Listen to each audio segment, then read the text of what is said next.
सीआईबीले सुन तस्करी प्रकरणको प्रतिवेदन सरकारी वकिलको कार्यालयलाई बुझायो। 27 नेपाली र 23 विदेशी प्रतिवादी बनाई 3 अर्ब 50 करोड बिगो माग दावी गर्न सीआईबीको राय। देशलाई दुर्घटनाबाट जोगाउनका लागि नयाँ सम्झौता गरेर राजालाई स्पेस दिनुपर्ने राप्रपा अध्यक्ष लिङदेनको भनाई। देशलाई दुर्घटनाबाट जोगाउन नयाँ सम्झौता गर्न दलहरूलाई आग्रह।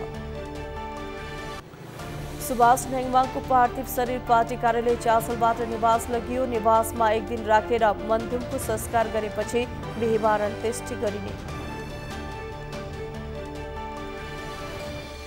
किशोरीहरूका लागि पाठेघरको मुखको क्यान्सर विरुद्धको खोप अभियान आजबाट सुरु। स्वास्थ्य मन्त्री बस्नेतले गरे अभियानको शुभारम्भ। 7 प्रदेशमा खोप दिइने।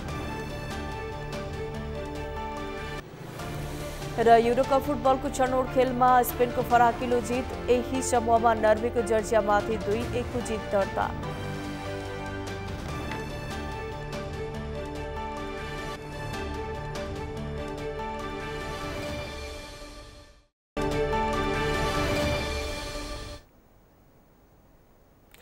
नमस्कार, सगरमाथा समाचारमा स्वागत छ। म ज्योति पौडेल। अब समाचार विस्तारमा।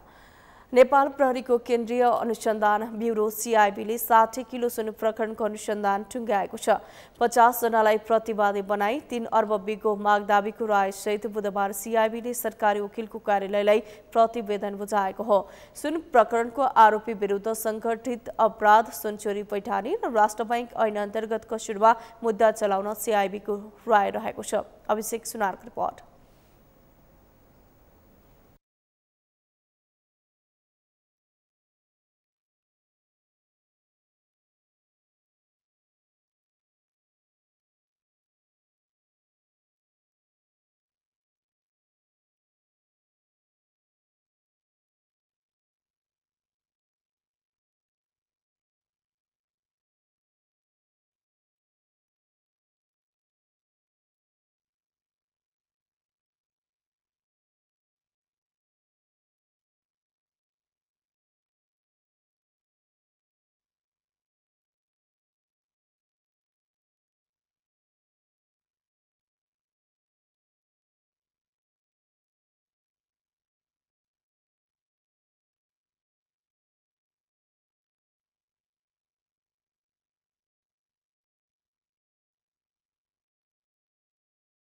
साठी किलो अवैध सुन प्रकरणमा प्रहरीको केन्द्रीय अनुसन्धान ब्युरो सीआईबीले अनुसन्धान टुङ्ग्याएर सरकारी वकिलको कार्यालयलाई प्रतिवेदन बुझाएको छ। त्रिभुवन अन्तर्राष्ट्रिय विमानस्थलबाट भित्रिएको अवैध सुन प्रकरणको अनुसन्धान गर्ने जिम्मेवारी पाएको सीआईबीले 57 दिनको अनुसन्धान पश्चात 50 जनालाई प्रतिवादी बनाउने रायसहित बुधबार प्रतिवेदन बुझाएको हो। आरोपी विरुद्ध संगठित अपराध, सुन चोरी, पैठारी र राष्ट्र बैंक ऐन अन्तर्गत कसुरमा मुद्दा चलाउन सीआईबीले राय दिएको छ, जसमा 27 नेपाली र 23 विदेशी नागरिकलाई प्रतिवादी बनाई आरोपीमाथि 3 अर्ब 50 करोड 2,16,552 रुपैयाँ बराबरको बिगो मागदावी गर्न सीआईबीको राय छ। जुन रेडी ट्रेड लिङ्कबाट आयात गरिएका सुनहरूको हिसाबमा जुन पछि 60 किलो थियो र पछि आएर यो ब्रेक प्याडहरूलाई एकिन तौल गरेर 302 किलो जुन विभिन्न स्थानहरूमा थप अनुसन्धानको पाटोमा मेरो अनुसन्धान अधिकृत सञ्जय सिंह थापाले यहाँहरूलाई विस्तृतमा राख्नुहुनेछ र 302 किलो 0.62 किलो थप चाहिँ यिनीहरूबाट सुन ल्याएको देखिएको छ र त्यसलाई हामीले अहिले जम्मी त्यसलाई हिसाब गर्दाखेरि अहिलेको मूल्यमा गर्दा 3 अर्ब 50 करोड 2,16,552 रुपियाँको बिगो कायम गरेर यो मुद्दा अगाडि बढाउँदैछौँ। सीआईबीका अनुसार हालसम्म 32 जना नेपाली तथा विदेशी नागरिकहरू पक्राउ परेका छन् भने 18 जना फरार छन्। फरार मध्ये 14 जना विदेशी नागरिक हुन्। रेडी ट्रेड प्रणालीबाट आयात गरिएका ब्रेक प्याडबाट अवैध पैठारी गरेको जम्मा 60 किलो 716 ग्राम सुन निकाली पुनः प्याकिङ गरिएको अवस्थामा बरामद भइआएका ब्रेक प्याडहरूको तौलबाट एकिन गरिएको 302 किलो 62 ग्राम गरी जम्मा 362 किलो 778 ग्राम सुन हुन आउने सीआईबीको निष्कर्ष छ। तर सीआईबीले भने 60 किलो सुनको मात्रै अनुसन्धान गरेको र बाँकी सुनको पूरक अनुसन्धान हुने बताएको छ।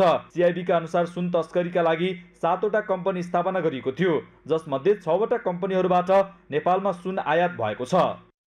सुरुमा ट्रायलको रूपमा ती सामानहरू 1-2 कार्टनहरू मात्र भित्राउने र पश्चात अनि त्यो निकाल्दाखेरि भन्सारका प्रक्रियादेखि लिएर यहाँको सुरक्षा प्रणालीदेखि लिएर सबै कुरालाई उनले सूक्ष्म रूपमा अध्ययन विश्लेषण गरिसकेपछि कसरी ल्याउन सकिन्छ भन्ने कुराले पछि त्यसमा कुन पाठ पूर्जामा लुकाएर ल्याउन सकिन्छ त्यो हिसाबले ल्याएको देखिन्छ।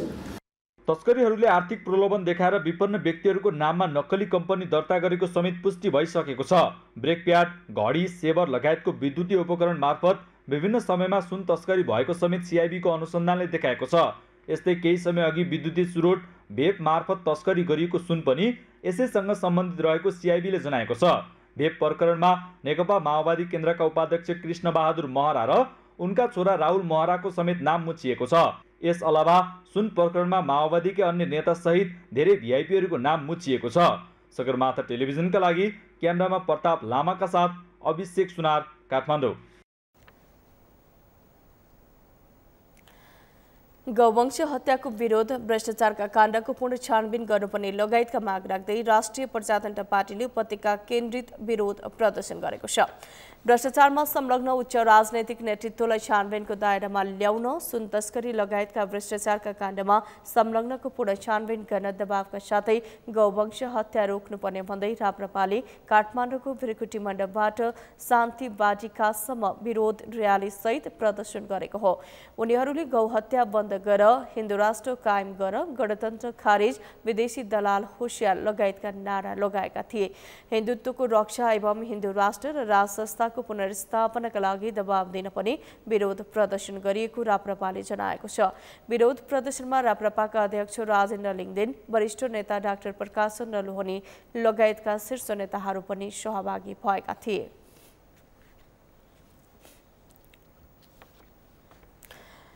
राष्ट्रिय प्रजातन्त्र पार्टीका अध्यक्ष राजेन्द्र लिङदेनले देशलाई दुर्घटनाबाट जोगाउनका लागि नयाँ सम्झौता गरेर राजालाई स्पेस दिनुपर्ने बताएका छन्।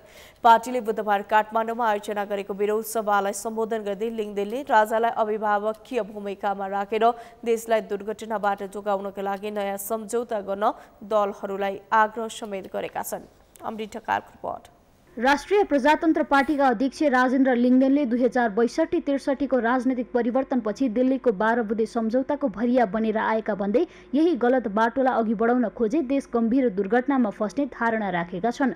देश र जनताप्रति माया बढाउनका लागि कांग्रेस, एमाले र माओवादीलाई सुझाव दिँदै लिङदेनले सुध्रने संकेत नदेखिए राप्रपाले नयाँ संघर्षको नेतृत्व गर्ने चेतावनी दिएका छन्।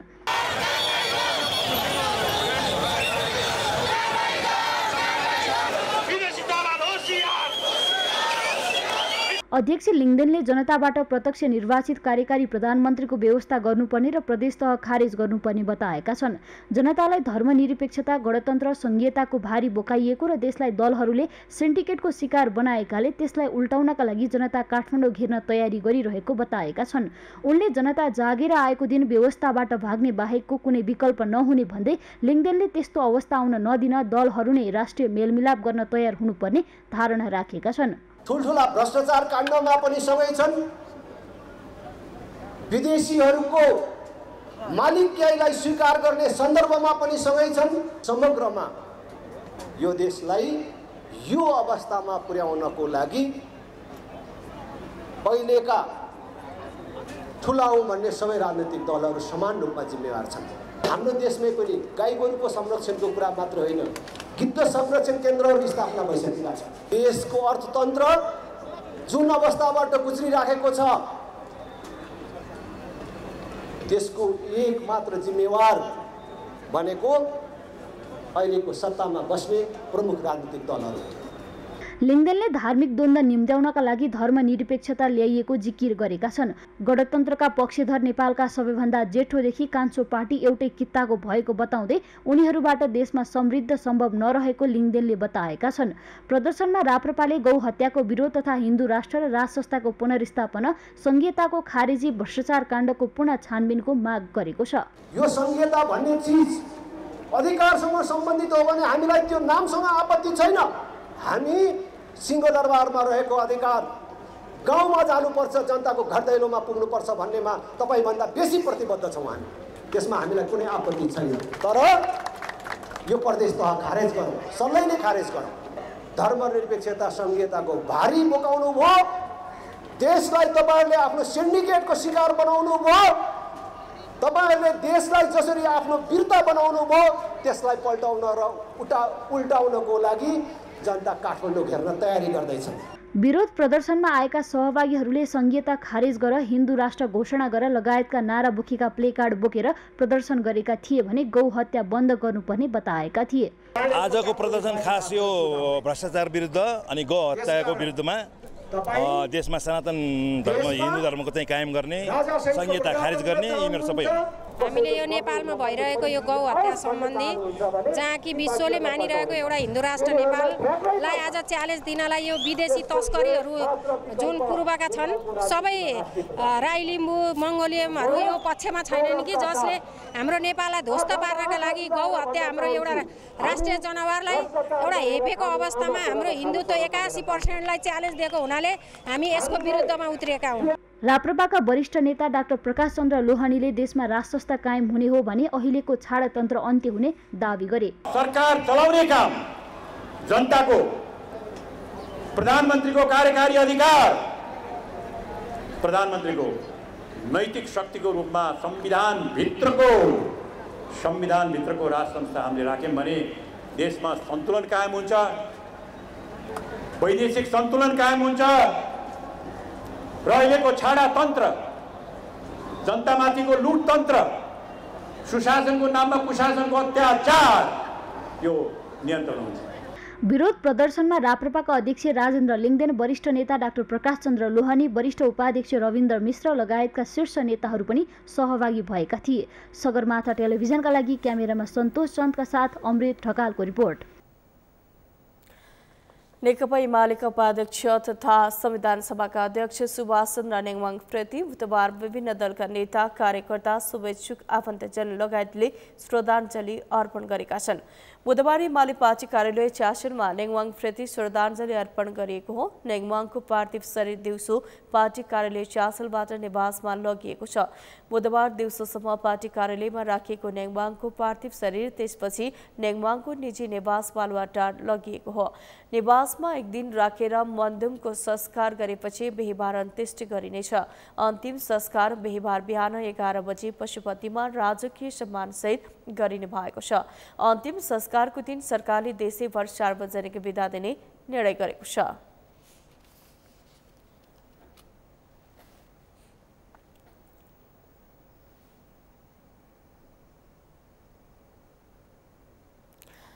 उद्योग वाणिज्य तथा आपूर्ति मन्त्री रमेश रिजालले कृषि क्षेत्रमा प्रत्यक्ष योगदान पुर्याउने गरी काम गर्न साल ट्रेडिङ कर्पोरेसन लिमिटेडलाई सुझाव दिनुभएको छ। साल ट्रेडिङ कर्पोरेसन लिमिटेडको 61औं वार्षिक उत्सवका अवसरमा बुधबार काठमाडौँमा आयोजित कार्यक्रममा मन्त्री रिजालले दैनिक उपभोग्य वस्तुसँगै कृषि क्षेत्रमा प्रत्यक्ष योगदान पुर्याउने गरी काम गर्न सके संस्थाको महत्त्व थप बढ्ने बताउनु भएको हो। साल ट्रेडिङले जनतालाई सुपथ मूल्यमा उपभोग्य वस्तु उपलब्ध गराउन गरेको कार्य प्रशंसा योग्य रहेको भन्दै उहाँले यसलाई थप व्यापक बनाउनु पर्ने धारणा राख्नुभयो। दैनिक उपभोग्य वस्तुमा हुने गरेको कृत्रिम मूल्य वृद्धिलाई नियन्त्रणका साथ सरकारले नियमित बजार अनुगमन गर्नुको अलावा आफू अन्तर्गतका संस्थानहरू मार्फत बजार भाव नियन्त्रणमा भूमिका खेल्दै आएको उहाँले बताउनुभयो। नेपाली जनतालाई सुपथ मूल्यमा गुणस्तरीय उपभोग्य वस्तु उपलब्ध गराउने आफ्नो मूल्य र मान्यतालाई अवलम्बन गर्दै सेवा पुर्याउन गरेको प्रयास प्रशंसनीय छ। यस संस्थानले भविष्यमा आफ्नो सेवालाई अझ समृद्ध एवं व्यापक बनाउँदै सर्वसाधारणको सेवामा थप समर्पित रहनेछ भन्ने विश्वास लिएको छु। आम जनताले स्वाभाविक मूल्यमा दैनिक उपभोग्य वस्तु प्राप्त गरून् भन्ने नेपाल सरकारको चाहना अनुरूपको कार्यनीति यस कर्पोरेसनले अवलम्बन गरिरहेकै छ। कृत्रिम मूल्य वृद्धिले उपभोक्तालाई मार नपरोस् भनी सरकारले नियमित बजार अनुगमन गर्नुको अलावा आफू अन्तर्गतका संस्थानहरू मार्फत बजार भाव नियन्त्रणमा भूमिका खेल्दै आएको छ। मन्त्री रिजालले आन्तरिक उत्पादनले मात्रै माग पूरा नहुने उपभोग्य वस्तुहरू सहज रूपमा आयात गरी उपभोक्ता हित संरक्षणमाथि पुर्याउन साल ट्रेडिङ कर्पोरेसनले सरकारलाई पुर्याउने योगदान अतुलनीय रहेको उल्लेख गर्नुभयो।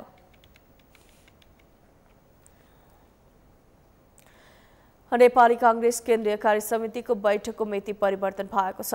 असोज 2 गते पार्टीको केन्द्रीय कार्यालयमा तय भएको उक्त बैठक असोज 4 गते दिउँसो 1 बजे बस्ने तय भएको पार्टी कार्यालयका मुख्य सचिव कृष्ण प्रसाद पौडेलले जानकारी दिनुभएको छ। यसअघि कांग्रेस केन्द्रीय समिति बैठक साउनको पहिलो सातामा बसेको थियो। उक्त बैठकमा नै सभापति शेरबहादुर देउवाले केन्द्रीय समितिको अर्को बैठक असोज 2 गते बस्ने जानकारी दिनुभएको थियो।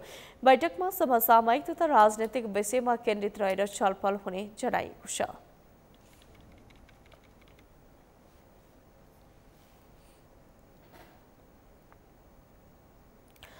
सगरमाथा समाचारमा उपालो भएको छ विश्रामपछि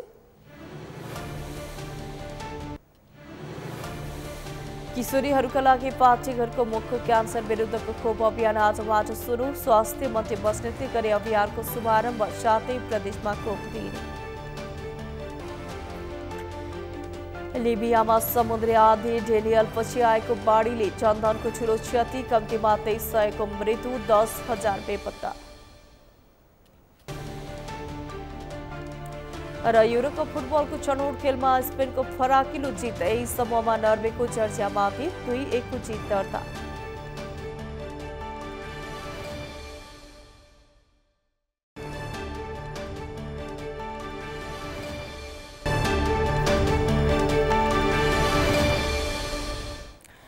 विश्रामपछि समाचारमा स्वागत छ। अब बाँकी समाचार। सरकारले एकपछि अर्को गर्दै भ्रष्टाचारका फाइलहरू खोलिरहेको छ। नक्कली भुटानी शरणार्थी प्रकरण, ललिता निवासको जग्गा प्रकरण, सुन प्रकरण लगायतका भ्रष्टाचारका फाइल खोलिसकेको सरकारले अब अन्य भ्रष्टाचारका फाइल पनि खोल्दै प्रतिबद्धता जनाएको छ।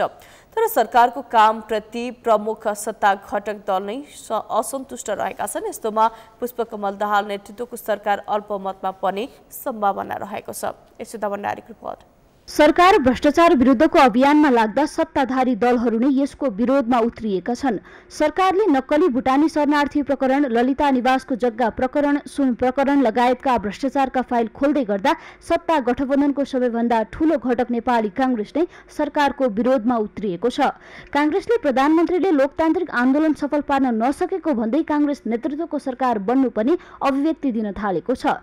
यस्तोमा कांग्रेसले प्रधानमन्त्री पुष्पकमल दाहाललाई दिएको समर्थन फिर्ता लिन सक्ने सम्भावना समेत देखिएको छ, जसका कारण दाहाल नेतृत्वको सरकार अल्पमतमा पर्ने सम्भावना हुन्छ।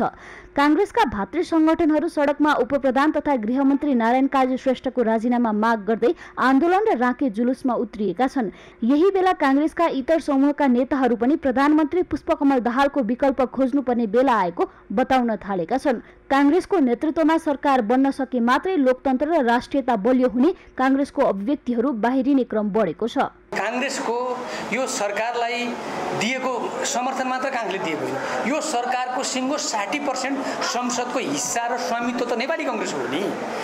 यो सरकारले भ्रष्टाचारका विरुद्ध कारबाही गर्ने कुराको जस र अबजस पनि कांग्रेस 60% लिन पाउनुपर्छ। प्रचण्ड प्रधानमन्त्री, गृहमन्त्री नारायण काजी श्रेष्ठ भन्ने बित्तिकै खराब जति कांग्रेसले को टाउकोमा आउने अनि राम्रा काम चाहिँ गृहमन्त्री र प्रधानमन्त्रीले लिने भन्ने कुरा मात्र होइन। उहाँले जे गरिराख्नु भएको छ आज कांग्रेसकै आडले गर्नुभयो, कांग्रेसकै समर्थनले गर्नुभयो। अहिले सरकार भ्रष्टाचार विरुद्धको आन्दोलनमा लागेको छ। यद्यपि सत्ता गठबन्धनका दलहरू नै सरकार विरोधी हुँदा प्रधानमन्त्री दाहाल सरकार अल्पमतमा पर्ने डरमा झस्किन थालेका छन्। यद्यपि दाहालले सरकार कतिन्जेल टिक्छ मतलब नभएको तर मुलुकमा सुशासन कायम गर्न भ्रष्टाचार विरुद्धमा लागिरहने बताएका छन्। यता माओवादी केन्द्रका नेताहरू गृहमन्त्रीको राजीनामा माग्ने विषय सही नभएको बताउँदै सुशासन र उत्पीडनको पक्षमा दृढताका साथ अघि बढेको बताएका छन्। गृहमन्त्रीको राजीनामा माग्ने जहाँ विषयवस्तु छ त्यो सही छैन, किनभने अहिलेको गृहमन्त्रीले र अहिलेको सरकारले सुशासनका पक्षमा अनि त्यसपछि उत्पीडितका पक्षमा, समस्यामा परेकाहरूको पक्षमा दृढताका साथ, सक्रियताका साथ पुरै चाहिँ समय लगाएर काम गर्नुभएको छ। गृहमन्त्रीको राजीनामा गर्ने कुरा, सरकारले चाहिँ सही ढङ्गले काम गरे होइन भन्ने कुरा चाहिँ सही छैन। सरकारको अङ्कगणित हेर्दा प्रधानमन्त्री दाहाललाई 53% सांसदको समर्थन छ, तर गठबन्धनभित्र असन्तुष्ट रहेको सबैभन्दा ठूलो घटक काङ्ग्रेसले सरकारलाई दिएको समर्थन फिर्ता लिएको अवस्थामा यो सरकार ढल्न कति समय लाग्दैन। प्रमुख प्रतिपक्षी दल एमाले सरकारको कमजोरी औलाउँदै खुट्टा तान्दै बसेको छ। यो सरकार छिनभरमै ढल्ने प्रतिपक्षको दाबीले सरकारको आयुमाथि अड्कलबाजी सुरु भएको छ। यी ठुला पार्टीहरूको सिन्डिकेटबाट सरकार चलाए। अहिलेको यो गठबन्धन सरकार असफल भइसक्यो, किनकि उहाँहरूले जुन मुद्दा अहिले अगाडि ल्याए, नेता काङ्ग्रेस एमाले यिनीहरूका नेतालाई र आफ्नो नेतालाई बचाउनु पर्ने भएकोले मुद्दाहरू सम्पूर्ण, चाहे ललिताको होस्, चाहे भुटानी शरणार्थीको होस्, चाहे त्यो सुन काण्ड होस्, चाहे बाउ छोरोले सिगरेटमा ल्याएको सुने किन नहोस्, यिनीहरू पर्ने भाउ भएपछि त्यो मुद्दा नै काम नलाग्ने स्तरमा पुगिसकेको छ। गठबन्धनभित्रको ठूलो दल काङ्ग्रेसले सरकारको नेतृत्व आफैले गर्नुपर्ने अभिव्यक्ति दिँदै गर्दा प्रधानमन्त्री दाहालको सत्ता यात्रा जोखिममा पर्ने देखिन्छ। यस्तो अवस्थामा प्रधानमन्त्रीले भ्रष्टाचार विरुद्धको अभियान कसरी अघि बढाउलान्, यो भने हेर्न बाँकी नै छ। सगरमाथा टेलिभिजनका लागि क्यामेरामा सुनिल कोलीका साथमा यशोदा भण्डारी, काठमाडौँ। देश र जनताका हितका लागि काम गर्नुपर्ने नेताहरू भ्रष्टाचार र सत्ता केन्द्रित मात्र हुँदा आम जनता सरकारप्रति सन्तुष्ट छैनन्। देशमा बेरोजगारी, गरिबी, मूल्यवृद्धि दिन प्रतिदिन बढ्दै गएको छ, तर सरकारको यसप्रति चासो भने गएको छैन। यसै सन्दर्भमा हामीले आजको सगरमाथा जनबोलीमा सर्वसाधारणलाई सोधेका थियौं, सरकारप्रति जनआक्रोश किन बढेको होला? हेरौं उनीहरूको भनाई उनीहरूकै शैलीमा।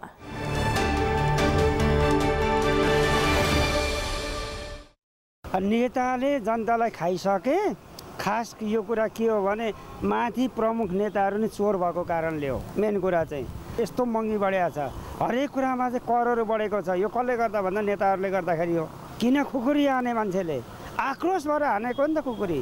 किन गोली हान्छु भन्दैछ मान्छेहरूले? आक्रोश भएर। कुनै कुरामा चाहिँ हामीलाई चाहिँ सहुलियत छैन जनताको लागि। बहुमतको सरकार नहुनु एउटा कारण हो। बहुमतको सरकार भएको भए यो समस्या आउन सक्दैन थियो होला।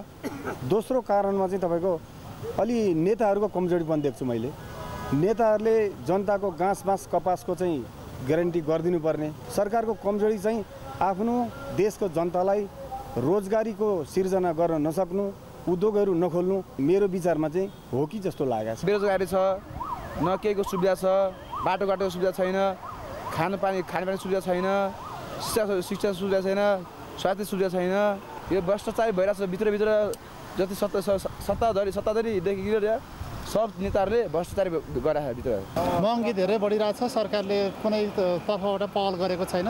त्यो कारणले गर्दाखेरि अहिले जनता चाहिँ सरकारप्रति आक्रोशित हुनु स्वाभाविक नै हो। जुनसुकै विधेयक ल्याउँछ नि, बिना गृह कार्य गरिकन, बिना फिल्ड जमिनी हकीकत जसलाई भन्छ नि, त्यसलाई नबुझिकन, नसम्झिकन, न रिसर्च गरिकन, अनुसन्धान गरिकन फचुवाको भरमा ल्याउँछ। त्यही कारणले त्यो सरकारको त्यो डिग्रेडिङ भइरहेछ।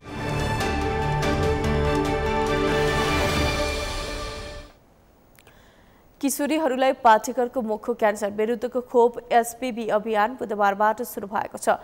काठमाडौँको थापाथली स्थित परोपकार प्रसूति तथा स्त्री रोग अस्पतालमा आयोजित समारोहमा स्वास्थ्य तथा जनसङ्ख्या मन्त्री मोहन बहादुर बस्नेतले परोपकार प्रसूति तथा स्त्री रोग अस्पतालका निर्देशक डाक्टर श्री प्रसाद अधिकारीलाई भ्याक्सिन क्यारियर हस्तान्तरण गरेर उक्त खोप अभियानको सुरुवात गर्नुभएको हो।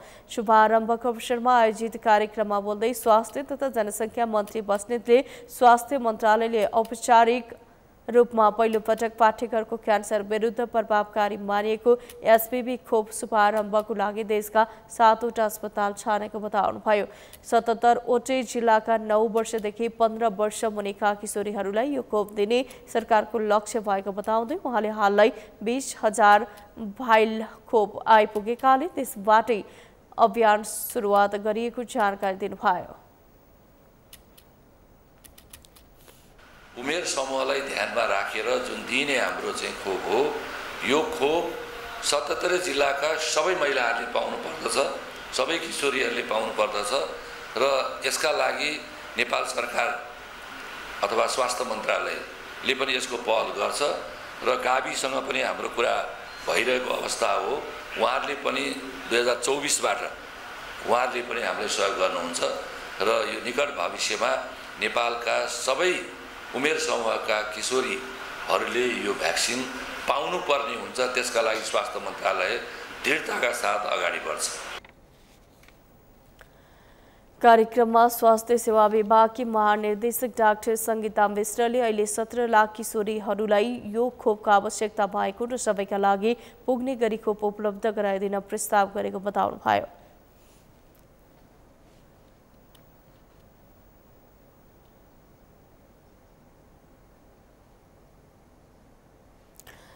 गैरातीदेखि तनावग्रस्त बनेको वीरगञ्ज स्थित बाल सुधार गृहको अवस्था 20 घण्टापछि सामान्य बनेको छ।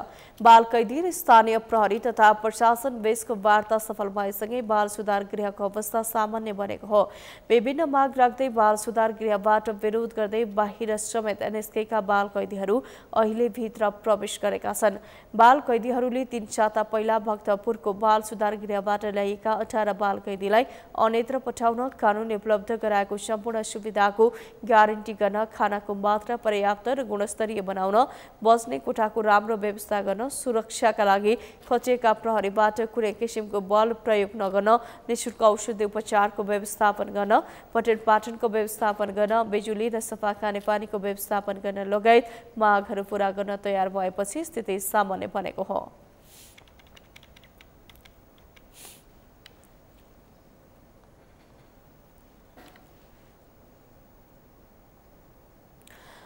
पर्साको वीरगञ्ज स्थित बाल सुधार गृह मंगलबार रातभर तनावग्रस्त बनेको छ। बन्दीहरूको आपसी विवादले झडपको रूप लिँदा बाल सुधार गृह मंगलबार रातिभरि तनावमय बनेको थियो। पहिलेदेखि रहेका र भक्तपुरबाट ल्याइएको बन्दीको समूह बीच झडपमा हुँदा केही बन्दीसहित प्रहरीहरू समेत घाइते भएका छन्। यमुना सापकोटाको रिपोर्ट। कुनै अपराध कसुरमा दोषी ठहरिए 18 वर्षभन्दा कम उमेरका बालबालिकालाई बाल सुधार गृह पठाइने गरिन्छ। बाल सुधार गृहमा पठाउने मुख्य उद्देश्य भनेकै उनीहरूको मनोविज्ञान सुधार गरी समाजमा पुनः स्थापना गर्नु हो। तर पछिल्लो समय बाल सुधार गृहमा तनाव सृजना हुने क्रम बढ्दो छ, जसको जल्दो बल्दो उदाहरण हो भक्तपुरको सानोठिमी र पर्साको वीरगञ्ज स्थित बाल सुधार गृह। भदौ 4 गते भक्तपुरको सानोठिमी स्थित बाल सुधार गृहका 150 भन्दा बढी बन्दीहरू ढोका तोडफोड गरेर फरार भएका थिए। फरार भएका बन्दीहरूलाई तत्कालै प्रहरीले नियन्त्रण गरेको थियो भने नियन्त्रण गरिएका मध्ये 18 जना बन्दीलाई पर्साको वीरगञ्ज स्थित बाल सुधार गृहमा पठाइयो। सानोठिमीबाट वीरगञ्ज आएका तीनै बन्दी र त्यहाँ रहेका पुराना बन्दीहरू बीच आपसी विवाद भएपछि वीरगञ्जको बाल सुधार गृह मंगलबार रातभर तनावग्रस्त बन्यो। मंगलबार राति दुई समूहबीच भएको आपसी विवादले झडपको रूप लिँदा बाल सुधार गृहको अवस्था तनावग्रस्त भएको थियो। जिल्ला प्रशासन कार्यालय पर्साका अनुसार झडपमा परि केही बन्दी सहित प्रहरी समेत घाइते भएका छन्। उनीहरूको उपचार नारायणी अस्पतालमा भइरहेको छ। उनीहरूको अब केही सामान्य विषयहरूबाट उनीहरूको बिचमा झगडा सुरु भएको र चाहिँ उनीहरू ग्रुपमा एकअर्कामा चाहिँ पिटापिट गरेको भन्ने खालको जानकारी छ। त्यसपछि पछिल्लो चरणमा उनीहरूले अब झगडा गरेर केही 11 जना त्यहाँभित्र नै बस्ने बन्दीहरू चाहिँ घाइते भयो भने केही बाहिर अलिकति नमुडा गरेर आएले प्रहरीले अलिकति स्थिति नियन्त्रणमा लिनुपर्छ। केही सामान्य घाइते प्रहरीहरू पनि भएको छन्। जब विवाद अलि बढ्दै गयो त्यस पछाडि भने यहाँ कारागारको व्यवस्था के अरे कारागार अथवा त्यो सुधार गृहको चाहिँ व्यवस्थापन राम्रो हुनु पर्यो अनि यहाँको चाहिँ बन्दीहरूलाई अन्यत्र सरुवा गर्नु भएन, नयाँ आएकाहरूलाई फिर्ता गर्नु पर्यो लगायतका मागहरू उनीहरूले राखिरहेको। नेपालमा 8 वटा बाल गृह छ। 18 वर्षभन्दा कम उमेरका तथा गृहको क्षमता अनुसार बालबालिका राख्ने क्षमता फरक हुन्छ। तर नेपालमा भएको बाल सुधार गृहको स्थिति हेर्ने हो भने क्षमता भन्दा बढी र 18 वर्षभन्दा माथिका बालबालिकाहरूलाई समेत एउटै सुधार गृहमा राख्नुपर्ने बाध्यता छ, जबकि 18 वर्ष कटेपछि छुट्टै सुधार गृहको व्यवस्था सरकारले गर्नुपर्ने हो। यसरी उमेर समूहमा देखिएको अन्तरका कारण पनि नेपालका अधिकांश बाल सुधार गृहमा समस्या देखिने गरेको जिल्ला प्रशासन कार्यालय भक्तपुरको बुझाइ छ। यसका लागि सम्बन्धित निकायले भौतिक संरचना थप्न चासो दिनुपर्ने कार्यालयको सुझाव छ। भने बाल सुधार गृहमा छुट्टै ठाउँमा राख्नुपर्ने भन्ने छ, हामीले त्यो गर्न सकेका छैनौँ क्या। नेपालभरि 8 वटा बाल सुधार गृहहरू छन् हैन। तर हामीले त्यो छुट्टै रूपमा चाहिँ 18 वर्ष कटिसकेका चाहिँ बालविद्याकर्ताहरूलाई राख्न सकेका छैनौँ क्या। हाम्रो भौतिक सत्य त्यो अब काहीँ न काहीँ चाहिँ त्यस्ता खालका बालबालिकाहरूलाई चाहिँ राख्नुपर्छ भन्ने कुरामा चाहिँ सबैको यो घटनाबाट अझ सबैको चाहिँ एक प्रकारको सहमति भएको छ। त्यसलाई भौतिक रूपले अब व्यवस्थापन चाहिँ गर्ने कुरा महिला बालबालिका तथा ज्येष्ठ नागरिक मन्त्रालय र कारागार व्यवस्थापन विभागले चाहिँ उहाँहरूले मिलाउनु हुँदैछ भन्ने मलाई लाग्छ। बाल सुधार गृहका लागि आवश्यक कानुन निर्माण गरिएको छ। यद्यपि भौतिक संरचना र अपर्याप्त कर्मचारी तथा स्थान नहुँदा उनीहरूको बानी बेहोरा सुधार्न, पारिवारिक तथा सामाजिक पुनर्मिलनका लागि चाहिने वातावरण, स्वास्थ्य, शिक्षा, खेलकुद लगायतका सुविधाको अभाव छ। साथै उनीहरूका लागि आवश्यक पौष्टिक आहारको समेत कमी हुने गरेको छ। यस्तो संवेदनशील विषयमा पनि तिनै तहको सरकार तथा राजनीतिक दल गम्भीर नबन्नु विडम्बना भएको सरकारवालाको आरोप छ। सगरमाथा टेलिभिजनका लागि क्यामेरामा लिम बहादुर खत्रीका साथमा यमुना सापकोटा, काठमाडौँ। विश्वभर हृदयघात मानिसको मृत्युको प्रमुख कारणको रूपमा रहेको पाइन्छ। विश्व स्वास्थ्य संगठनको तथ्याङ्क अनुसार विश्वभर दैनिक 48,700 भन्दा बढी मानिसको मृत्यु मुटुका रोगका कारणले हुने गरेको छ। यसमध्ये हृदयघातकै कारण 80 देखि 90% मानिसको मृत्यु हुने गरेको विशेषज्ञहरू बताउँछन्। मेनुका अनुसारको रिपोर्ट। सोमबार राति संविधान सभा अध्यक्ष समेत रहेका नेकपा एमालेको उपाध्यक्ष सुभाष चन्द्र नेमुवाङको हृदयघातका कारण निधन भयो। आफ्नै निवासमा बेहोस अवस्थामा भेटिएपछि मंगलबार बिहान शिक्षण अस्पताल महाराजगञ्ज पुर्याए लगत्तै अस्पतालले नेमुवाङलाई मृत घोषणा गरेको थियो। यस्तै मंगलबार कैलालीको घोडाघोडी नगरपालिकामा कार्यरत एक कर्मचारीको पनि हृदयघातकै कारण निधन भयो। नगरपालिकाको पशु सेवा शाखाकी प्रमुख छत्रकुमारी राउत न्युरेको हृदयघातकै कारण निधन भएको थियो। यी त केही प्रतिनिधिमूलक घटना मात्र हुन्। विश्व स्वास्थ्य संगठनको तथ्याङ्क अनुसार विश्वभर दैनिक 48,700 भन्दा बढी मानिसहरूको मृत्यु मुटुका विभिन्न रोगका कारणले हुने गरेको छ। जसमध्ये हृदयघातकै कारण दैनिक कतिको मृत्यु हुन्छ भन्ने यकिन तथ्याङ्क नभए पनि मुटु रोग मध्ये 80 देखि 90% मानिसको मृत्यु हृदयघातकै कारणले हुने गरेको विशेषज्ञहरू बताउँछन्। मुटुको रक्तनलीमा अचानक अवरोध आएर मुटुको मांसपेशीमा रक्त सञ्चारमा कमी हुने अवस्थालाई हृदयघात भनिन्छ। विशेषज्ञहरूका अनुसार मुटुमा रक्त सञ्चार गर्ने दुईवटा नलीहरू हुन्छन् जसलाई दायाँ र बायाँ धमनी भनिन्छ। बायाँ धमनीमा दुईवटा ठूला नलीहरू र सँगै अन्य साना नलीहरू पनि हुन्छन्। यी ठूला नलीमध्ये कुनै एक बन्द भयो भने ठूलो हृदयघात हुन्छ र सानो नलीमा अवरोध भयो भने सानो तहको हृदयघात हुने चिकित्सकहरू बताउँछन्। विश्वव्यापी रूपमा भइरहेको औद्योगिकरण र मानव जीवनको परिवर्तित जीवनशैलीका कारण मुटु सम्बन्धी रोग तथा हृदयघातको जोखिम बढिरहेको विशेषज्ञहरू बताउँछन्।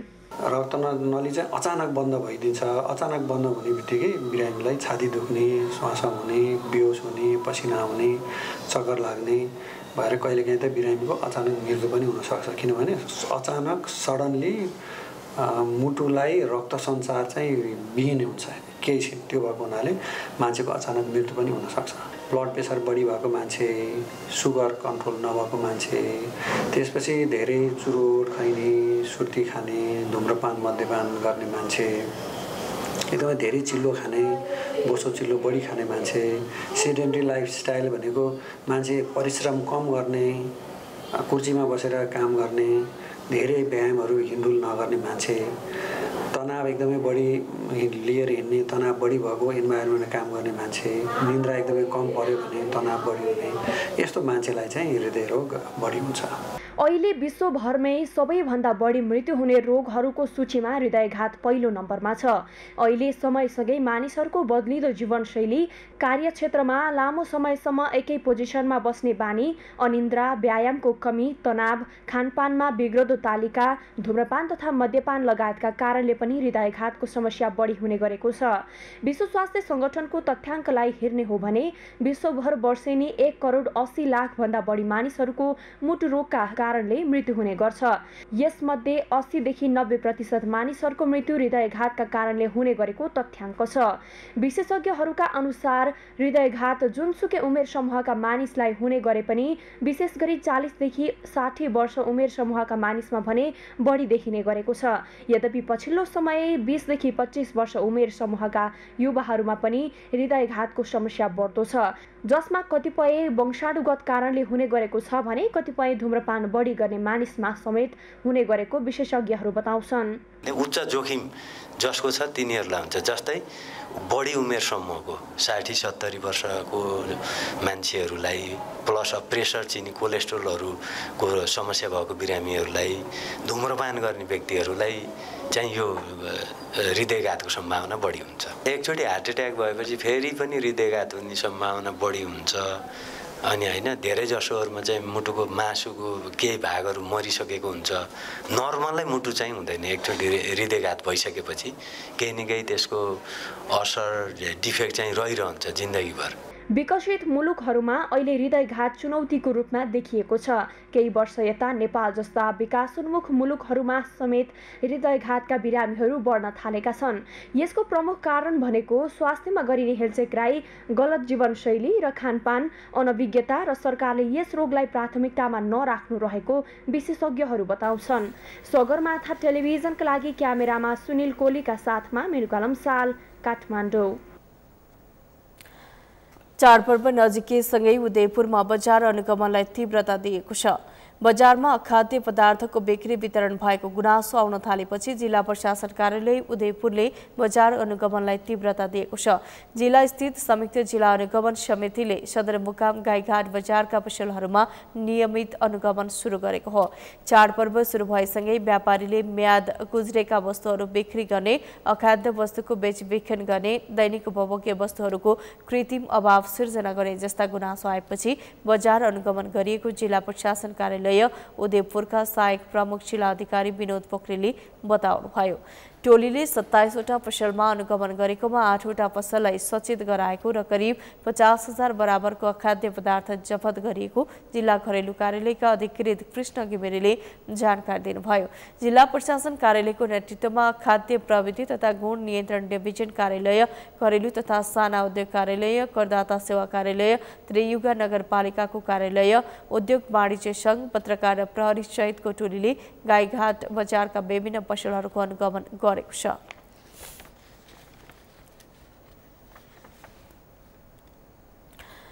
सगरमाथा समाचारमा पालो भएको छ विश्रामपछि।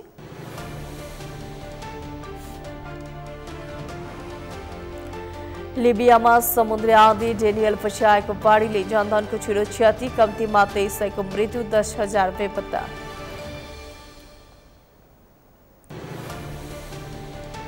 र युरोकप फुटबलको छनौट खेलमा स्पेनको फराकिलो जित, यही समूहमा नर्वेको जर्जियामाथि 2-1 को जित दर्ता।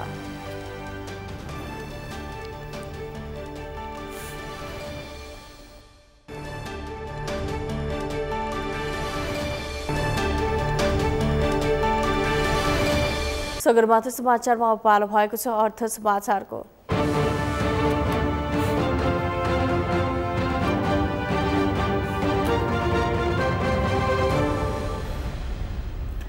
साताको चौथो कारोबार दिन बुधबार शेयर बजार उच्च अङ्कले बढेको छ। बुधबार शेयर बजार परिसूचक नेप्से 39.48 अङ्कले बढेर 2007.06 बिन्दुमा पुगेको छ। त्यसैगरी सेन्सेटिभ इन्डेक्स 7.66 अङ्क बढेको छ भने फ्लोट इन्डेक्स 2.74 अङ्क र सेन्सेटिभ फ्लोट इन्डेक्स 2.56 अङ्क बढेको छ। नेप्सेसँगै कारोबार रकममा पनि सुधार देखिएको छ। अघिल्लो कारोबार दिन 1 अर्ब 13 करोडको शेयर खरिद बिक्री भएको बजारमा बुधबार 275 स्टकको 36,045 पटकको कारोबारमा 1 अर्ब 49 करोड 55 लाख रुपैयाँ बराबरको 51,44,000 किता शेयर खरिद बिक्री भएको छ। बुधबार 2 स्टकको शेयर सकारात्मक सर्किट लेभलमा कारोबार भएको छ। वरुण हाइड्रो पावर र शुभम पावरको शेयर सकारात्मक सर्किट लेभलमा कारोबार भएको हो। सगरमाथा समाचारमा पालो भएको छ खेल समाचारको।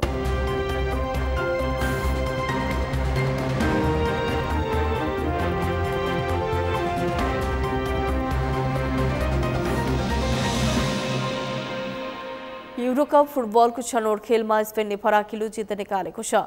आज बिहान सकिएका खेलमा स्पेनले साइप्रसको पोस्टमा 6 गोल गरेको छ। स्पेनले पहिलो हाफमा 2 गोल गरेको थियो भने दोस्रो हाफमा 4 गोल थपेको थियो।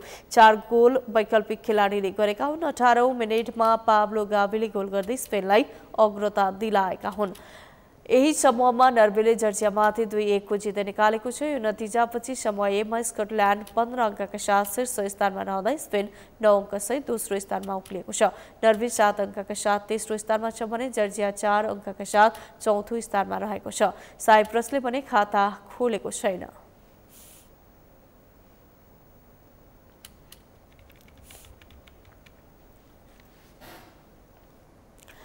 सन् 2026 को विश्वकप छनौट अन्तर्गत दक्षिण अमेरिका महाद्वीपको खेलमा ब्राजिल र भेनेजुएलाले जित निकालेका छन्। बुधबार बिहान भएको खेलमा ब्राजिलले पेरुलाई 1-0 गोलले पराजित गर्दा भेनेजुएलाले पाराग्वेलाई पनि 1-0 गोलले नै पराजित गरेको छ। पेरुको घरेलु मैदानमा नासियोनल रङ्गशालामा भएको खेलमा ब्राजिललाई जित दिलाउन मार्केनोसले निर्णायक गोल गरेका थिए। उनले ब्राजिलका लागि खेलको 90औं मिनेटमा गोल गर्दै जित दिलाएका थिए। त्यस्तै बुधबार नै भएको अर्को खेलमा भेनेजुएलाले पेरुलाई 1-0 गोलले पराजित गरेको छ।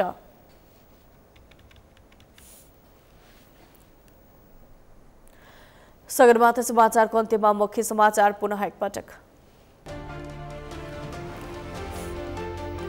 सीआईबीले सुन तस्करी प्रकरणको प्रतिवेदन सरकारी वकिलको कार्यालयलाई बुझायो। 27 नेपाली र 23 विदेशी प्रतिवादी बनाई 3 अर्ब 50 करोड बिगो माग दाबी गर्न सीआईबीको राय। देशलाई दुर्घटनाबाट जोगाउनका लागि नयाँ सम्झौता गरेर राजालाई स्पेस दिनुपर्ने राप्रपा अध्यक्ष लिङ्गदेनको बनाई। देशलाई दुर्घटनाबाट जोगाउन नयाँ सम्झौता गर्न दलहरूलाई आग्रह। सुभाष नेङमाको पार्थिव शरीर पार्टी कार्यालय चासलबाट निवास लग्यो। निवासमा 1 दिन राखेर मुन्धुमको संस्कार गरेपछि बिहिबार अन्त्येष्टि गरे। किशोरीहरूका लागि पाटेकरको मुखको क्यान्सर विरुद्धको खोप अभियान आजबाट सुरु। स्वास्थ्य मन्त्री बस्नेतले गरे अभियानको शुभारम्भ। 7 प्रदेशमा खोप दिए। र युरोकप फुटबलको छनौट खेलमा स्पेनको फराकिलो जित। यही समूहमा नर्वेको जर्जियामाथि 2-1 को जित दर्ता।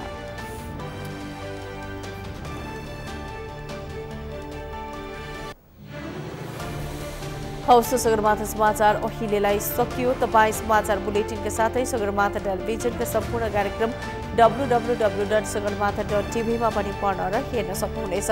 साथै युट्युबमा youtube.com/sagarmatha.tv नेपालमा हेर्न सक्नुहुनेछ। तपाईँ हामीलाई फेसबुकमा पनि facebook.com/USTV नेपालमा फलो गर्न सक्नुहुनेछ। समाचारको शिखर नेपालको गौरव नेपालको पहिलो न्युज च्यानल सगरमाथा टेलिभिजन हेर्दै गर्नुहोला। नमस्कार।